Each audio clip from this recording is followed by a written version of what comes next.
Bienvenue dans ce nouveau billet de la Bourse en stress en date donc du 16 mai 2025. Et oui déjà.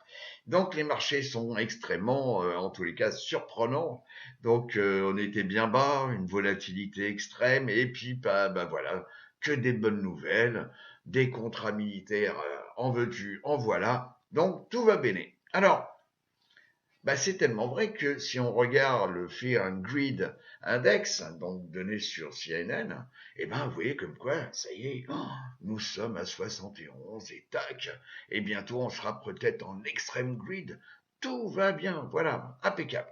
Alors, euh, concernant donc les résultats sur une semaine, donc bah, ici à travers ce petit tableau, on voit que sur la semaine, Microsoft plus 3,54, Apple plus 6, bon, Amazon plus 6,50, j'arrondis, Tesla qui était tombé bien bas, et puis voilà, on voulait plus de voitures électriques, Tesla était fini, puis pop, voilà, bon. Donc plus 17 rien que dans la semaine. Google, Meta, Nvidia, alors ce qui est prêt concernant l'achat des voitures. Donc j'en avais déjà parlé, on revient dessus et tout. Donc c'est les taux de défaillance sur les prêts automobiles. Donc on revient sur des niveaux, vous voyez, qu'on avait vu en 2020 et puis retour dans le passé, bien entendu, où ben voilà. Alors je dirais comme quoi, ayez un œil là-dessus. Voilà, quand la mariée est un petit peu trop belle, je crois qu'il faut garder un petit peu, voilà.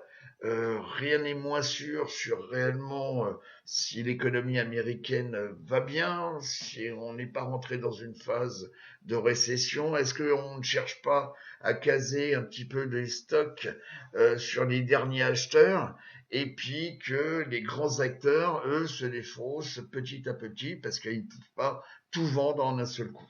Donc gardez toujours ça en mémoire. Alors, c'est le pourcentage, on l'avait déjà évoqué il y a fort longtemps. Eh ben, vous voyez comme quoi de temps en temps, il faut revenir sur des valeurs sûres. Donc, c'est le pourcentage donc des sociétés composant le SP 500 dont le cours est au-dessus de la moyenne mobile 200 jours. Je vous rappelle que cette moyenne mobile, tout le monde la voit, donc pas la peine d'utiliser d'autres trucs, tout le monde la voit, la regarde et l'interprète. Donc pour l'instant, vous voyez, on est ici à 54% des sociétés dont le cours a clôturé au-dessus de la moyenne mobile 200 jours. Alors, on n'est pas très très loin ici de ma petite moyenne mobile, donc 200 jours, et il est probable qu'on vienne la tester. Et après, après on verra. Mais en tous les cas, vous voyez, on avait atteint vraiment des valeurs très basses, enfin une valeur basse sur le pourcentage, bien en dessous de à ce moment-là.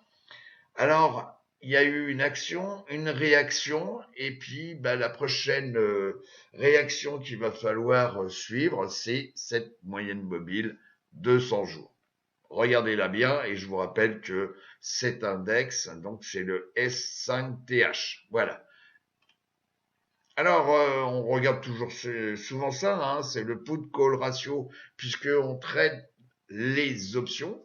Et donc, c'est quand même important de savoir où va un petit peu le marché. Le suivisme n'est pas une erreur, hein, c'est pas une erreur, hein, faire du suivi, puisqu'effectivement, les probabilités font comme quoi, s'il y a une majorité de gens qui vont dans un sens, on peut être toujours contrarien, mais le pourcentage de fois où vous aurez tort sera certainement aussi très élevé. Là, on en clôture la semaine à 0,43. On est sous la valeur moyenne qui est aux alentours, comme je vous l'ai dit, 0,50, 0,60. On est en dessous. Donc, ça veut dire comme quoi il y a beaucoup plus de gens qui se sont positionnés sur des calls, donc l'espoir, par rapport à des achats de poudre qui est une protection. Donc, vous voyez, alors le MACD, alors là, on voit comme quoi, voilà, voilà, alors bien entendu, peut-être que les marchés ne sont pas si sains que ça, mais peut-être un petit peu de manipulation. Allez, j'arrête. Et là, donc, c'est la première fois, je vais vous présenter d'une autre façon ce que moi je suis énormément, ce sont les secteurs, les sous-secteurs. Et donc là, vous avez les secteurs. Donc ça, c'est sur le marché américain. On peut trouver également la même chose. Peut-être un jour, je vous présenterai. Parce que c'est un marché à pas négliger. C'est le marché indien et le marché donc chinois. Donc là, vous avez ici la capitalisation. Je vous rappelle, les mégas, c'est au-dessus de 200 milliards. Ici, c'est les larges entre 10 et 200 milliards de capitalisation. Vous avez ensuite les middle, ça on retrouve, donc le compartiment du Russell 2000. Ok, vous avez les small, les micros, les nanos. Alors bien entendu, on voit ça pendant les formations, me faire des options, si vous voulez, sur des micros et des small, déjà faut en trouver. Et puis deuxièmement, c'est pas du tout liquide, c'est le truc à se planter tout seul. Alors, chose intéressante quand même, c'est donc là, on a donc tous, c'est-à-dire le cumul de tous les secteurs, donc avec l'ensemble des capitalisations. Alors, on voit comme quoi actuellement, vous voyez, les utilities, les financières, donc là, on est ici sur l'ensemble, il n'y a que les utilities, donc on est à 4%, j'arrondis, dans tous les compartiments. Si on prend que simplement les larges, donc on enlève les middle, etc., les mégas, on a une progression donc ici sur 6 mois, parce que là vous avez 6 mois, donc de 8,44, 4,18 pour les financières, donc les services financiers, la technologie, donc vous appuierez sur pause, vous verrez ça, donc c'est très instructif sur les larges. Et sur les mégas, vous voyez comme quoi c'est les industriels, donc sur les mégas, qui superforment depuis 6 mois. Donc, quand on fait du screening, de la recherche, on peut également borner donc des capitalisations. Alors, bien entendu, traiter les larges et les mégas, donc il peut y avoir des cours totalement différents. Et pour les options, eh bien sûr, en fonction du portefeuille, beaucoup de mégas ne seront pas adaptés à un portefeuille qui est petit, parce que, effectivement, en termes de calcul de risque, et on voit ça pendant les formations, et c'est très important d'être conscient du risque, comme on vous le dit, le risque est le plus important, donc le gain vient bien après. Mais si vous managez votre risque, vous serez vivant demain et après-demain. Donc là, vous voyez, vous appuierez sur un pause et puis vous verrez. Il y a des choses assez surprenantes que entre les larges et les mégas et même les middle, vous voyez comme quoi, par exemple ici, sur les consommateurs défensives, sur 6 mois, c'est dans le compartiment des larges, donc 10 milliards, 200 milliards de capitalisation, où la performance est supérieure. Le VIX, donc j'avais tiré un petit trait pour me définir donc une ligne de tendance où on revient toujours tester, vous voyez là, donc, et cette ligne de tendance remonte à décembre 2024. Bon, là, effectivement, nous sommes en bougie daily et on voit que le vendredi, donc le 16 mai, on est passé en dessous et on a réintégré, vous voyez, comme quoi c'est toujours amusant, comme quoi le passé est toujours considéré sur les marchés financiers, on revient toujours tester, et là on revient tester un range, donc aux alentours des 18 ici, et ici on était à 16. Et on revient intégrer ce range horizontal, bon, allez savoir pourquoi, peut-être simplement parce qu'on risque peut-être de revenir tester la valeur ici des 16, et après on verra. Le comportement ici est très intéressant quand on veut protéger, par exemple, un portefeuille, quand on souhaite, par exemple, alors ne vendez jamais des puts sur le VIX, donc déjà premièrement, donc si on veut se protéger en achetant donc des calls sur moyen terme et tout pour protéger. Bon, après on peut faire du spread, mais là on voit tout ça pendant les formations. Alors le SP500. Alors le SP500, alors déjà bon, on voit ici des indicateurs, le MACD, le RSI, bon, On risque peut-être de venir ici au surachat, mais bon, c'est ce que je vous ai dit en préambule tout à l'heure. Peut-être que le marché se comporte pour se défausser le maximum et on vend peut-être aux derniers acheteurs, ou bien on est reparti sur une période haussière après effectivement une chute assez brutale, donc au mois d'avril. Donc, ce sont les prochains jours qui vont me dire, mais si j'agrandis la petite fenêtre, voilà, on se met ici. Donc, bien entendu, le target, ça va être la zone, on va le voir, voilà, comme ça va être la zone des 6100. Bon, puisque on aime bien les chiffres ronds. Donc on voit que l'élan et puis également le momentum actuel est un peu aussi exagéré. On voit très souvent quand on a des momentum comme ça, bon, il y a une phase de réaction. Alors comme on dit souvent, sell in May and go away. Bon, ok. Alors peut-être ça va arriver. Bon, nous sommes que le 16 mai, alors peut-être que fin mai, il fera partir, etc. Alors par contre, à noter aussi, qu'on a quand même des gaps haussiers, un gap haussier ici.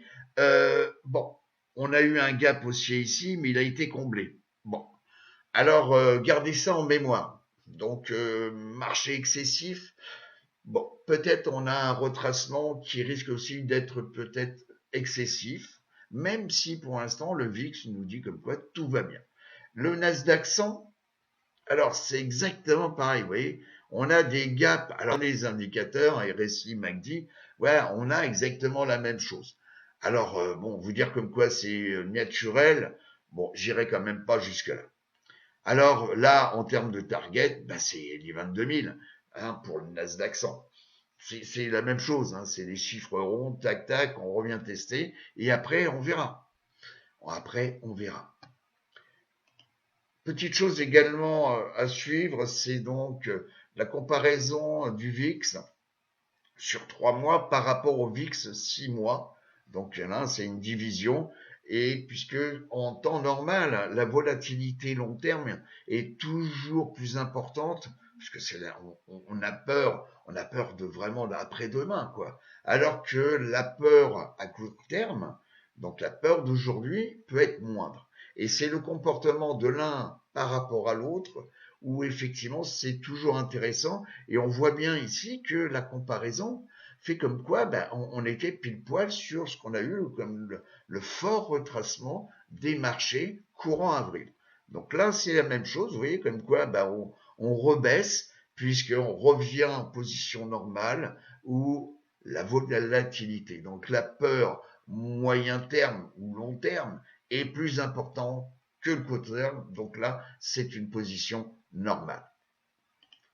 Alors, au niveau donc donc là nous sommes en ordre décroissant de la capitalisation. Donc on voit que actuellement c'est Microsoft donc qui est la première capitalisation actuellement devant Nvidia. Bon, Microsoft travaillant également énormément sur l'intelligence artificielle.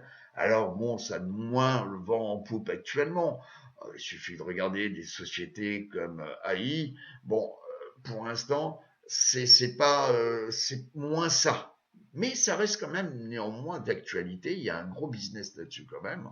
Euh, Déjà pour certainement remplacer du personnel, il faut être lucide par rapport à ça. Ok. Et puis le fait comme quoi de pouvoir faire des calculs, de pouvoir faire des services 24 sur 24, ce qui n'est pas forcément le cas avec des êtres humains. Voilà.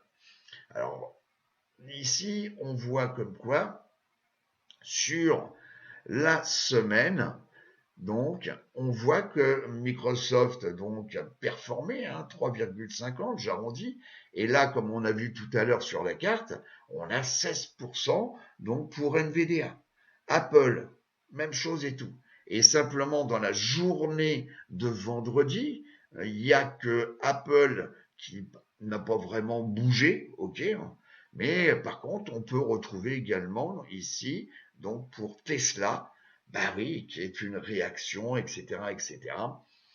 Alors, est-ce que le tour du monde, ce qui est pas vrai, mais bon, le tour d'Orient de Trump va aider donc Tesla? Donc peut-être. En tous les cas, tout ce qui est défense et aerospace, oui, ça en profite. Bah, d'ailleurs, on peut aller directement voir une chose et on va regarder donc un ETF qui s'appelle ITA, qui performe. Et si, donc ça c'est suite à ce qui se passe actuellement. Et regardez bien, je me mets ici en autofit, voilà. On est sur des plus hauts historiques. Donc voilà, donc alors on vous montre ça pendant les formations ou quand on a le secteur comme ITA, eh ben vous avez des sites pour savoir qui compose ce secteur en termes de portfolio. Voilà, avec les pourcentages. Donc on voit bien ici comme quoi, bah voilà ça. Alors je vous dis pas de traiter ITA, je vous rappelle que nous ne sommes pas des conseillers en investissement financier, mais bon, c'est juste, voilà, c'est un constat.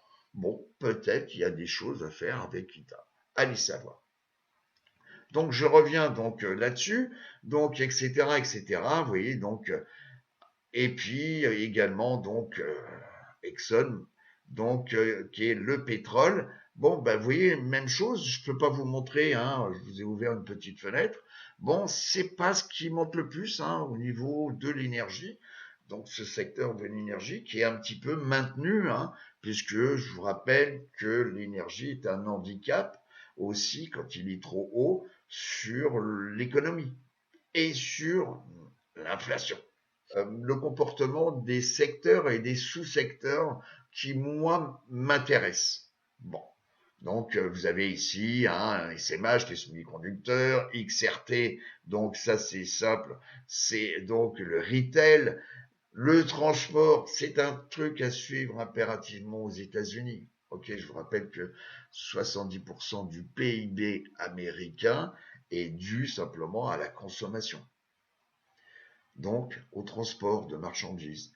Ici, la technologie, et ici, donc XY, donc les biens et services cycliques, les industriels, ça c'est l'élément de référence, c'est l'ETF SPY qui est adossé au SP500, les constructeurs de maisons. Alors les constructeurs de maisons, ça c'est quelque chose d'important. Pourquoi? Parce que quand vous avez une économie qui se développe, quand vous augmentez les salaires, quand le nombre de chômeurs diminue, eh ben effectivement, le premier geste, c'est acheter soit des maisons d'occasion, soit faire construire une maison. Et d'ailleurs, à ce propos, vous voyez, je reviens ici, donc c'est sur investing.com, vous allez avoir jeudi donc des annonces très importantes à suivre. D'abord, tout ce qui est Global Manufacturing, donc hein, c'est Purchasing Managers Index, donc ça c'est les responsables d'achat. Donc on va avoir ici, on attend des résultats sur le mois de mai, et vous voyez comme quoi ici on a 3 étoiles, donc ça veut dire comme quoi c'est une annonce importante. On aura également donc le taux de, donc sans emploi, donc, grosso modo, hein, le chômage, les chiffres, donc pour le mois de mai. Et ici, effectivement, tout le monde va regarder ça, dans le sens où effectivement, comment se situe le marché du chômage. Et puis également, ici, avec 3 étoiles également jeudi, c'est la vente des maisons existantes, donc des maisons d'occasion second hand. Donc voilà, maisons déjà construites. Voilà, excusez-moi.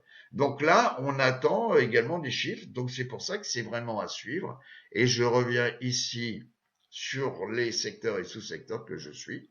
Et puis, l'énergie, vous voyez, hein, on voit que l'énergie, cette semaine, a progressé soit, sur le mois aussi, et puis n'a pas progressé ici vendredi. Bon. Et puis, etc. Donc, jusqu'à la santé, où vous voyez sur la semaine, XLV n'a pas forcément réellement progressé. Il n'y a que vendredi à la séance.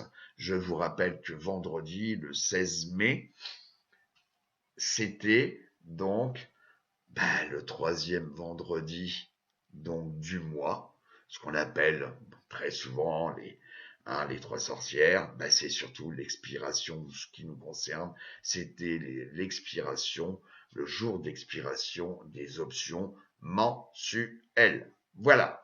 Donc un petit tour d'horizon de tout ça. Je reviens donc sur la présentation. Je vais vous souhaiter une bonne semaine de trading et je vous dis à très très bientôt. Au revoir les amis.